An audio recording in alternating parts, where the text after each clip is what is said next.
Hi, if you're new here, I'm Kaniti, and if you're already watching my One Piece Chill channel, welcome back. Today we are going to read the newest chapter of One Piece, number 1083. So, of course, spoiler alert if you are not up to date with manga.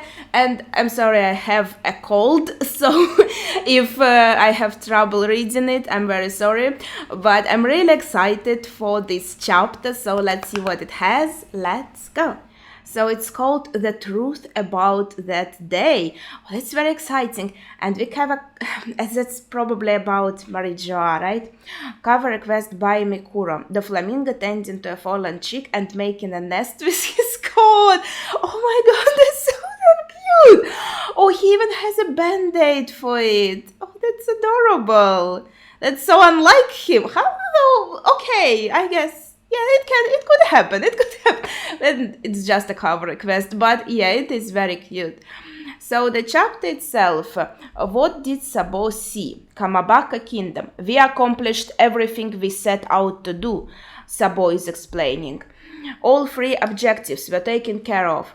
We officially declared war by destroying the Celestial Dragon's symbol. We rescued Kuma-san and freed as many slaves as possible.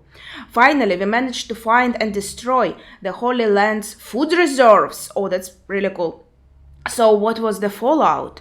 It was nothing to sneeze at, but we got the world's attention, and the Navy ended up sending in the big guns. So now Dragon is saying, meanwhile, we triggered uprisings in 12 nations where we held strong influence, 8 of which were successful. Well, that's a pretty good success rate. Well, you say 8 were successful, but one of them vanished, the kingdom of Lulusia. Yeah, that's true. But at the same time, it seems like all the people from Lulusia are safe. As far as I understood, they were with Sabo and they are now here. Anyway, so Ivankov continues. The headlines censored everything. Oh no, wait, that's Dragon again. So the headlines censored everything, but the 7 others have all declared they intend to no longer pay the Celestial tribute or comply with the exploitative exporting of their resources. Okay, so that's still a good progress, and even if Lulusia was deleted from the map of the world, if I'm correct, and all the people, or at least most of the people, have survived, I guess they can create Lulusia in a new territory, because you could say that the kingdom is its people in a way, so they could settle somewhere new. So now Ivankov is saying, on top of that, the Revolutionary Army is attacking government supply carriers all over the world to stop resources from reaching Marijoa. They say the Holy Land's high up location makes it an impenetrable fortress. But we'll see how they... I'm sorry, what? Living on the sea. How they like living on the siege. Oh my gosh. It's a bit hard for me to sometimes read Ivankov's words because they obviously are supposed to be pronounced with some kind of accent. They'll finally get a taste of what is it like to live in poverty and go hungry. Okay. It took a while to get through, but I like this idea. That's very cool, kind of getting back at them in this way. And I like how dramatic Ivankov is about it. That's what I call a result. Indeed, Dragon agrees. We may not be able to cut off all their supplies, but we are squeezing them slowly but surely. They must be struggling by now. As expected, though, they are not a foe who will just take all this lying down, of course. Our real battle will start when they mobilize God's Knights. Ooh, and there are some very interesting silhouettes in the background and very nice spirals. I really like these spirals. You realize you will be their number 1 target, right, Sabo? Ivankov asks. Or should I start calling you Flame Emperor Boy? Oh, that's a nice name. I'm not too hot on that name, Sabo answers. Okay, that's a nice play on words, honestly. It doesn't matter what the truth behind King Cobra's assassination is. The news reports have made you a hero already. Dragon says. In the eyes of the revolutionaries everywhere, authority figures within the world government are hated for being subhuman monsters. While there are certainly many malignant, power-hungry despots who deserve that reputation, there are also a number of intelligent and fair rulers too. That's fair. And Arabastas King Cobra was in a class of his own. Everyone considered him to be an outstanding sovereign. Yeah, it's nice. And I guess that's fair, right? Like in the Marines organization also, there are Marines who are corrupt, there are Marines who are so bent on justice that they have no empathy, and they're very good Marines and people with high moral code. So in any group of people, there are bad apples and good apples, and I could say like neutral apples maybe. So that's fair. Unfortunately, misinformation spreads faster than nuances like that. This might be cold to say, but while I feel bad for what happened to King Cobra, Sabo is saying, I think I can live with the way this all played out if it helps fuel the flames of rebellion. Okay, it reminds me how Heo-san in one said something like this, the spark of rebellion has yet to be extinguished or something like that. That was pretty cool. And now we have this on a bigger scale. My, you really are unshakable. Then speed it out already. Okay, we are getting to the juicy part, I assume. What really happened? Is there any truth behind this scoop? There's even like a photo. Holy crap, King Cobra assassinated. And you can see, oh no. Yeah, you can see King Cobra unfortunately is dead. And, yeah, and Sabo is standing right near him. But at the same time, it could be interpreted many ways. With the text that they have in the newspaper, it shows, yeah, it really seems like he's the one who killed King Cobra. But in reality, it could be like he tried to protect him. That's why he's standing there. Or he came to the scene after Cobra already has died and just like was photographed here. So there could be multiple explanations. We all shed tears over this, desperately trying to find an explanation, because we all wanted to believe in you, Ivankov is saying. And Dragon's eyes are very dark. But I think Sabo has already told them that he did not kill Cobra, so obviously there has to be some other explanation, as I already mentioned a few of them. Over a month ago, at the home of the gods in the holy land of Marijoa, not long after the reverie began, they are attacking the home of the gods. Oh, this is like a huge explosion or something. That's pretty impressive. So all the celestial dragons are running and yelling. Get out here and help us, you lousy bureaucrats. They blew up the storehouse. We are under attack. It's the four captains. The intruders are with the revolutionary army. This is outrageous. First they attacked our beloved symbol, and now the plebs have taken away our exquisite food. Oh, this is my favorite line of this chapter. The plebs taking our exquisite food. Holy shit. Does the jealousy of this vermin know no bounds? I don't even want to keep the heads, just dispose of them at once. After that, summon all those dreadful bodyguards and have them executed. Those miserable wretches allowed this to happen on their watch. I mean, after that, how is she planning to be protected? New bodyguards? Like, okay. You depraved snail, I told you to hurry. Oh my god, this is like a poor slave that looks very old and tired and seems to be a pirate. Holy shit. And this celestial dragon is riding him. I told you to hurry. What would you do if something were to happen to me? I've had enough. I'll walk myself. Consider yourself fired, you useless piece of trash. And so fired obviously means shooting him. But suddenly the gun is swooped away from his hand. Oh, wait, what's his name? Karaso? I'm not sure, is it Karasu or Karasu? So he is here, crow in suit. My gun! Who do you think you are? Oh, I should have said, who do you think you are? I think that's his voice. Oh, Karasu looks really cool. I think it's the vote for Raven, right?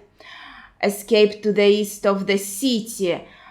He says to these pirates through the raven. Oh, okay. Yes, Sabo did mention they managed to free the slaves, so it's obviously one of them here. It's the Revolutionary Army! Get Saint Plum into safety. Let's riddle this scum with bullets. Blast him till there's nothing left. Don't tell me there really is nothing left. So they blasted Karasu, but it is not over yet. Something is behind you guys. Obelisuit. It is like obelisk plus suit. I assume Karasu ate the suit fruit, northern captain of the Revolutionary Army. I don't think we got the information before on what kind of fruit he has, the suit. What? Something connected to ravens, so that's pretty peculiar. And there are actually obelisks coming from the ground, and so he managed to get rid of all this bodyguards. Now Lindbergh, I think, with laser shooter is freeing the slaves who were in chains. Hurry up, gather at the east side of the city. We are gonna get you out of here, okay? Thank you so much. You can thank us when you are free. I mean, of course they are grateful, dude. Holy shit. They're really going at it over there, Lindbergh notes. They're headed this way. Hurry up and release everyone, Karasu says. Leave it to me. And suddenly Karasu goes to Fujitora. Fujitora just appears out of nowhere in his way, okay? Rencon. And they're just going for a showdown? What? Oh, that's a double page. Morley is here. Oh my, this boy sure likes to play rough. You're the ones destroying the city. What? Holy shit, they really did bring the big guns here.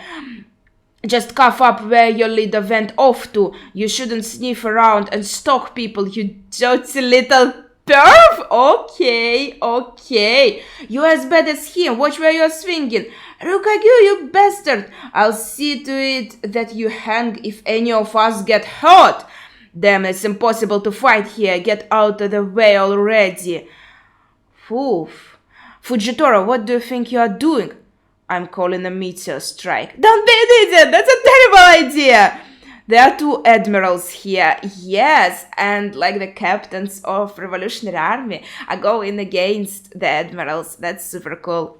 If we were anywhere but the home of the gods, that would be more than enough power to turn any battlefield upside down. Even if you ignore their handicap, the revolutionary captains are doing well to stand their ground. Just goes to show there are no pushovers. Oh, wait! I see some faces that I recognize. That's such a throwback to Enya's Lobby. Can I remember any of their names? I don't think so. Bluena? Maybe. Yes, Bluena, Khalifa. What was his name? Kumadori. Right, Kumadori. Okay, in any case, yes, I already forgotten most of their name, but it's so cool to see them again. Holy shit. Okay, so the fight continues. And next we go to the last 2 pages of the chapter. Let's see. Sabo, don't you have the keys to the scholars yet? Karasu is asking. I just found out where they keep them. It won't be long. Huff. Lindbergh, what's up? Kuma-san is in Pangea Castle too. What? Chief of Staff of the Revolutionary Army, Sabo.